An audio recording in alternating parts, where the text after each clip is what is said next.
Bueno, buenas tardes. Buenas tardes. Nosotros tenemos entendido pues, que usted es propietario de una empresa y igual que su oficina. Entonces nos gustaría saber un poco más allá sobre su actividad mercantil pues, en la industria como tal. Entonces, para ello, gustaría saber qué nivel educativo ha logrado alcanzar y cómo fue su proceso en la formación. Ok, pues soy ingeniero industrial, soy electroquímico, tuve también 7 semestres de ingeniería activa. Eh, Primero comencé con ingeniería química, pero tuvimos una tragedia familiar, mi papá falleció. Fueron momentos muy difíciles y tocó, digamos que suspender el estudio. Luego, pues la universidad no me dejó seguir estudiando, cancelaron la matrícula hasta llegar a la Nacional Ingeniería Química y decidí por mi cuenta estudiar eh, ingeniería industrial, pero eso ya lo hacía yo, lo hacía por la noche. Yo ya estaba en otro cuento, porque me tocó asumir en la empresa doble, porque fue algo muy inesperado, mi papá falleció, les tocó a nosotros, a mi hermana, asumir el rol de la empresa, por eso tuve que abandonarlo de ingeniería química. Pero sin embargo, aún así usted se sentía atraído a la empresa. Bueno, realmente, pues podríamos comenzar por los comienzos de la empresa, que fue, aquí antes este era un barrio que no había nada de muebles, ¿sí? Todo comenzó por la carrera 38, que era la carrera 50, y comenzaron increíblemente con yo me acuerdo de que eran los muebles de mitre y los muebles de tubo, ¿sí? Más que los muebles en madera, ¿sí? Hace 24 años ya casi. Aquí lo que principalmente se vendía eran muebles de tubo. Y había una gran cantidad de gente que vendía muebles de tubo. De hecho, fue tan saturado que si ves ahorita casi tenemos muebles de tubo. ¿Sí? Pero sí, eso fue un boom increíble que hubo de esos muebles. Fue una fase, digo yo, en el negocio. Y yo comencé con eso, pero con los muebles de tubo. ¿Sí? Yo no, mi papá no, mi mamá comenzaron a meterse en ese mundo. Y fue, digámoslo, algo acertado porque durante mucho tiempo fue muy buen negocio. ¿Sí? Luego hubo el famoso problema que siempre existe en los negocios buenos y es que comienza a entrar gente con capitales extraños y daña el negocio. Ese fue, por eso se acabó eso de tubo, porque a veces uno hacía la cuenta de lo que vendía y ni siquiera valía lo que estaban vendiendo, ni siquiera valía el tubo cuando uno lo había comprado. Indudablemente estaban lavando activos ahí y dañaron ese negocio que era muy buen negocio, lástima por eso. Y obviamente nosotros tuvimos que evolucionar.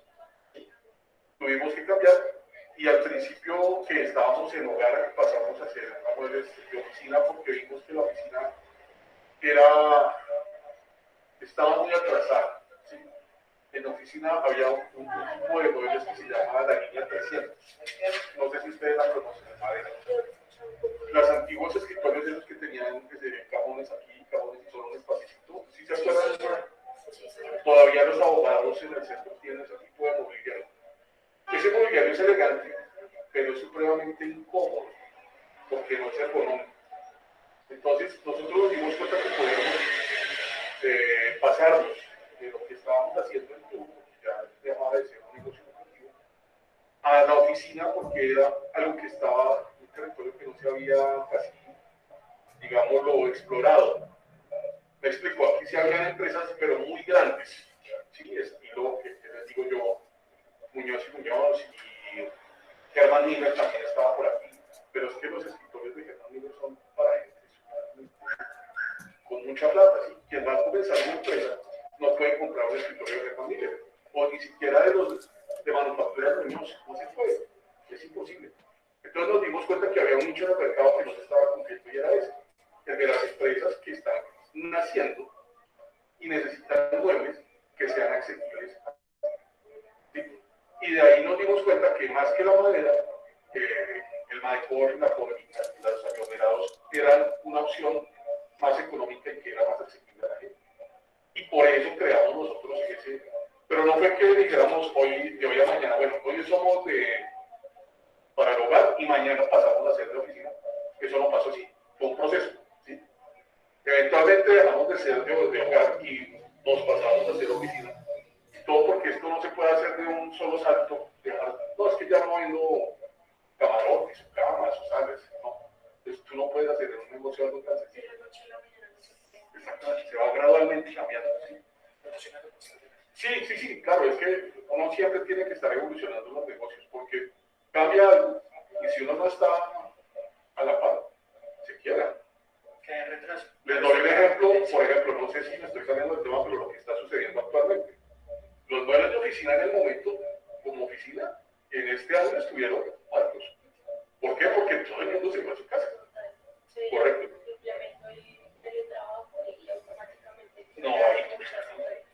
Exacto, no hay las empresas. De hecho, muchas empresas han decidido mantener el teletrabajo y les han informado a sus empleados que ya no van a volver a las empresas.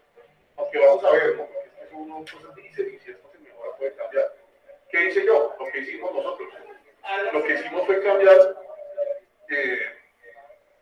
los muebles de oficina para llevar la oficina al hogar. Entonces colocamos muebles, sillas, todo acondicionado a tamaños reducidos, porque las hogares obviamente son más pequeños que una oficina, para que se pudiera venir la gente y comprar sus muebles en el hogar, pero que estuvieran teniendo las mismas comodidades de la oficina. ¿Sí me explico? Y eso fue lo que evolucionamos, y ahí atrás el negocio se había quebrado. Eso es lo que nos está manteniendo ahora. Es decir, que en el momento es como el cambio del que ustedes han dado al producto que ustedes están vendiendo. Correcto, porque yo hacía solo de oficina. Tal vez un escritorio de oficina, muy de vez en cuando se lo llevaban al hogar.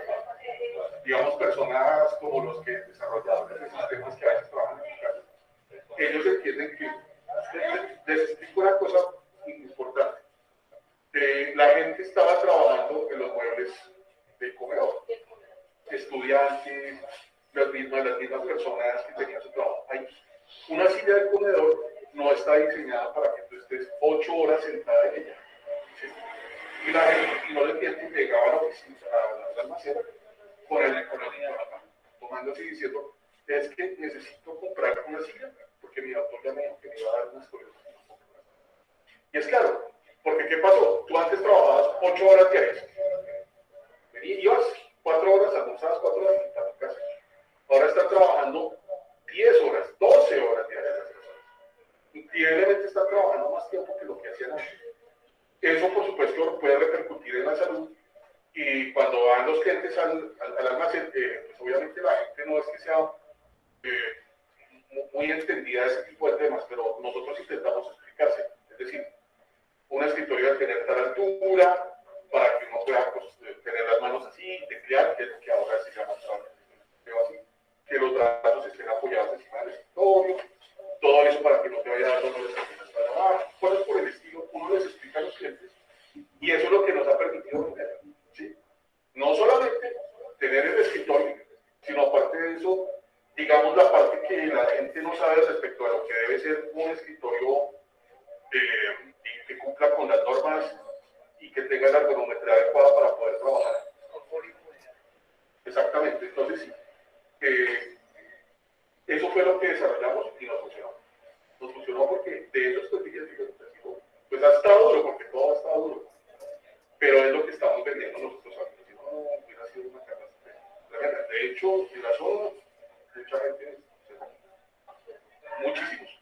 Dentro de sus inicios, ¿cuáles fueron los procesos o experiencias que lo llevaron a tomar esta idea de negocio? ¿O cuál fue su motivación principal? Bueno, ya que estamos hablando del de ahora, sí, que es el de oficina, no me voy a meter en el de todo para no complicar la cosa. Digamos que la idea es que yo vi que el negocio sencillamente se estaba dañando debido a que había gente que estaba metiendo dineros extraños a ese negocio. Nos dimos cuenta que obviamente pues teníamos precios muy por encima de los que algunos estaban haciendo y uno miraba los muebles y la calidad de la pintura y era buena. Y la única conclusión que llegamos nosotros es que estaban lavando plata por $3 millones. Esa conclusión llegamos nosotros. Debido a eso decidimos, pues como nosotros somos gente honrada y no nos metemos en cosas raras, decidimos buscar buscar otra cosa. Cuando nos dimos cuenta, cuando fuimos a buscar, nos dimos cuenta que el nicho de los muebles de oficina, cuando uno pensaba en oficina, pensaba en algo oneroso, ostentoso, costoso. ¿Sí? Pero había un nicho que no se estaba cumpliendo, que era, ¿qué pasa si yo en mi emprendimiento quiero llegar a tener una pequeña oficina en mi casa? O abriendo un pequeño local y tengo que meter a mi empresa. Ese nicho no estaba. Y ese fue el nicho que nosotros aprovechamos. Ese tipo de oportunidades se vacío para poder. Exactamente, entonces toda empresa se basa en una necesidad no satisfecha de los clientes. ¿Sí? Y fíjense que en eso hay muchas cosas que toca tener en cuenta. A veces uno hace la necesidad. Les voy a poner un ejemplo ahorita. Ustedes han visto cómo los proveedores de internet están buscando dar el famoso ultra Wi-Fi. Ustedes se han dado cuenta que las cositas, los modelos normales son terriblemente malos en su eso fue a propósito. Básicamente muchas empresas hacen eso para que innoven constantemente. Para crearle la necesidad, ¿entiendes? Porque crear una necesidad y uno se la cumple, ahí es cuando hay un negocio. Ahora, claro que hizo, discúlpenme la expresión, no deja estar la perrada, de bajarle la intensidad a propósito a sus ediciones, para que tengan la necesidad de comprar un ultra Wi-Fi y poder tener Wi-Fi, porque ahora todo en la casa usa Wi-Fi. Y miren lo inteligente de ellos, pero también lo mal hecho. Claro. Ahora, ¿qué hicieron? Y es un negocio redondo. Si uno compra ultra Wi-Fi, no te lo van a pagar así, sino a 36 meses, 8.000 pesos. No, lo importante ahí es que lo amarran a uno 36 meses. Eso es lo importante. En caso de colgarse, entonces le repite la palabra, no en vez de dejarse colgar. Empiezan a apretar al cliente. Ahora, si se dan cuenta, uno de los servicios más importantes ahorita es precisamente el Wi-Fi. Uno está en el Wi-Fi y está desconectado. Y más, y empieza a generar una evolución. y fíjense cómo hizo, cómo fueron los inteligentes los declararon, para darse cuenta, porque uno diría, no, uno debería hacer que fueran más mejor. No, lo hicieron peor, pero para meterle otras cosas, para generarle la necesidad a las personas. Esa es una manera que uno puede hacer para que le llegue más negocio al negocio. ¿Sí? Crearle la necesidad al cliente. Generar necesidades que no existían, pero que ahora sí uno obliga a que sucedan. ¿Sí? De hecho, parte de la publicidad es precisamente eso. Uno no necesita tener determinada marca de guachos para, por ejemplo, los futbolistas. Lo digo porque mi hijo fue futbolista mucho tiempo. Pero cuando uno ve el ataque que le hacen los Nike o los Adidas, es impresionante. Y se vuelve casi una necesidad obligada. Cuando hay un futbolista y llega un pelado sin guayas, bueno, lo miran feo. Y tienen que tenerlos, ¿sí? Y de hecho le da tanta que a veces los futbolistas, hablo ya a nivel un poquito más alto profesional de un pelado que no tenga placer, de ese sabe que hermano toma y le regalan un par de guayos. Obviamente un par de guayos, o Nike o Adidas. ¿Para qué? Para que genera una necesidad. Y esa es la necesidad, digamos que es la parte de todo emprendimiento, que todo emprendedor debe saber. Uno debe crear una necesidad o suplirle la necesidad de una persona. Ahí es cuando uno sabe que está haciendo bien su negocio. ¿Sí? Eso es lo principal que pueden tener ustedes. Digamos, a lo largo de la trayectoria o en el punto en el que usted decidió llevar a cabo herramientas de los modelos de oficina de esta manera, ¿qué dificultades o obstáculos se le presentaron? Muchísimos.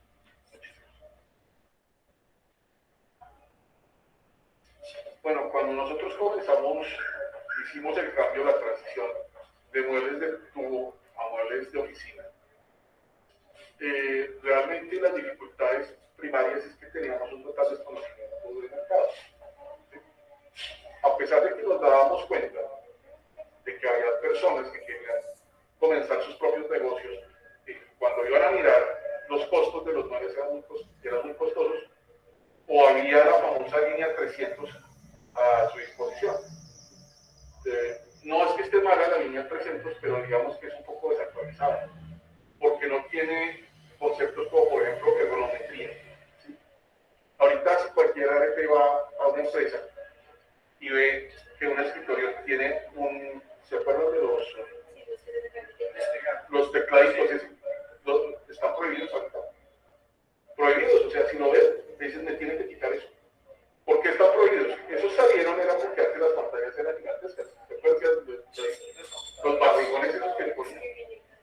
Como se ponía encima del escritorio, tocaba tener un desplegable para que no pudiera poner teclado. Pero como ahora todas las pantallas son súper delgaditas, se dieron cuenta que cuando uno teclea al aire, genera un dolor en la espalda aquí abajo. Sí, o genera túnel cardiaco también. Cuando uno tiene los brazos encima de la mesa y teclea, aquí con estos aquí apoyados, sufre menos el cuerpo y sufre menos la espalda y sufre menos los dedos. Entonces, eso ya es algo de norma. ¿Sí? Cuando ustedes van a consultar las normas de cómo debería ser un puesto de trabajo, tiene unas alturas, tiene unos profundos en el cual los pies puedan entrar, tiene un espacio aquí que uno se pueda mover, que no vaya a estorbar algunas cosas. ¿Sí? Eso se puede. Correcto. Esas eran cosas que cuando comenzamos nosotros, yo no tenía ni idea. Pero a la medida, y déjame decirle que aquí no hay nadie que lo explique. Te va a buscar de eso, y no es que, a ver, venga, yo le explico. Ahorita todo está en internet, pero cuando yo comencé esto, la única que había normas era en Icotec. Y eso ya, ¿quién va a Icotec? Nadie. O si usted va, una norma le vale 20.000 pesos. Hay normas que no valen nada, que son de lo que hace la fotocopia, pero hay normas que usted saca en Icotec que valen 20.000 pesos. Entonces, digamos que en mi época no era tan fácil como ahorita que uno puede a la información. De hecho, voy a ser sincero que no vaya a ser opción. Muchos de mis muebles es porque yo me he puesto a ver muchas opciones que ha habido hoy. ¿Cómo se llama esta aplicación? La rojita. Se me da ahorita el nombre. Donde aparecen varias imágenes de muchas cosas. Gracias, Pinterest. De ahí fue donde yo saqué muchas ideas. Ahora, hay una situación y es que uno ve un mueble y una cosa es verlo y otra cosa es desarrollarlo. Y otra es ver si vale o no la pena hacerlo. Y la respuesta del cliente respecto al mueble. Todo ese tipo de cosas uno tiene que, digamos, calcular. Como ya tenemos experiencia de años respecto al asunto, uno más o menos tiene ojo para ese tipo de cosas. ¿Sí? Hay muebles que de pronto el solo color hace que se vendan. En las damas, vuelvo a hablar, les gustan mucho los colores claros. ¿Sí? Y yo busco digamos, para las niñas o para las mujeres colores claros y se los ofrezco para, digamos, una línea femenina y se los ofrezco así. Eso es algo que me di cuenta. El mismo modelo que oscuro se ve, no se ve, pero si lo ponemos claro, les encanta a las niñas y dicen, no, es que lo veo en el cuarto de mi hija. Ahorita que estamos haciendo de otra vez volviendo a las 5 del hogar. Entonces, como les digo, esto del emprendimiento es algo que uno tiene que ir siempre buscando el cómo. No puede parar en ningún momento. El día que uno se cree, no, yo ya lo logré, ese día se cae. Ese día no, es que yo ya para qué. No. Es una lucha constante. Es una lucha constante. Uno tiene que seguir subiendo la escalera siempre. Y datearse y buscar y ser actual. De hecho, las empresas grandes que se han quedado ha sido precisamente por no estar en la onda de lo nuevo. ¿Se acuerdan de Nokia?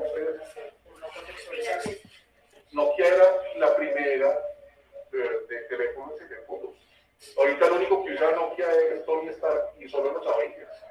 Solo ¿quién tiene un Nokia? ¿Usted sabe historia con Nokia? No, cierto que no. Precisamente la evolución de cada uno de los dispositivos es que se retrasó en el mercado. ¿Cuál fue el asunto de Nokia? Pues no fue ni Android, ni OS, ni nada. Y ahí se murió. Si Nokia hubiera tomado la decisión de haber sido Android en su momento, de pronto estaría compitiéndole a Apple. Pero el tipo se negó. Los primeros que tenían la cámara electrónica, ustedes no tuvieron de eso. No, eso era una cosa que uno tomaba. Yo tuve una de esas, tomaba 10 fotos y se llenaba. Uno podía tomar 10 fotos nomás, de buena calidad. La primera que tuvo esas cámaras fue Agfa. Los que eran, bueno, tal vez ustedes no lo conocen. Lo que pasa es que yo tuve cursos de fotografía. Alfa era la empresa líder de fotografía de las de revelar los rollos, ¿sí se acuerdan de los rollos? Sí, los rollos. De las siglas. Y bueno, el 35 y todo eso, o que venían en una cosita y uno las metía. Ellos eran los líderes en el mundo de eso.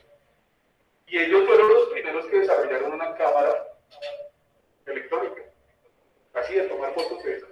¿Y saben qué hicieron? Nada. Nada. Y nada porque otro sí cogió la idea y la sacó adelante Sony, la sacó en el mejor. Y ahora todos tenemos una cámara de esas. Ellos pudieron haber sido uno de los mayores productores de ese tipo de cosas. Pero ¿qué hicieron? No hicieron nada. Y ese es el problema. El emprendimiento es una carrera que uno siempre tiene que seguir tocando y tocando. Y si uno ya no puede, busque a alguien que toque por usted. Esa es una de las máximas de este asunto. Tiene alguien siempre que estar ahí, perdón la expresión tan coloquial, julepeando para que esto funcione. Siempre. Yo, ¿qué pasó? ¿Qué hay nada? ¿Qué es eso? O no. Digamos, en principio, ¿qué recursos tuvo que manejar por medio de quiénes para manejar los factores de economía, mercadería o la parte de la competitividad? En las empresas existen 7 divisiones. ¿Sí las conocen? Correcto. Comercial. Correcto. Recursos humanos. Sí.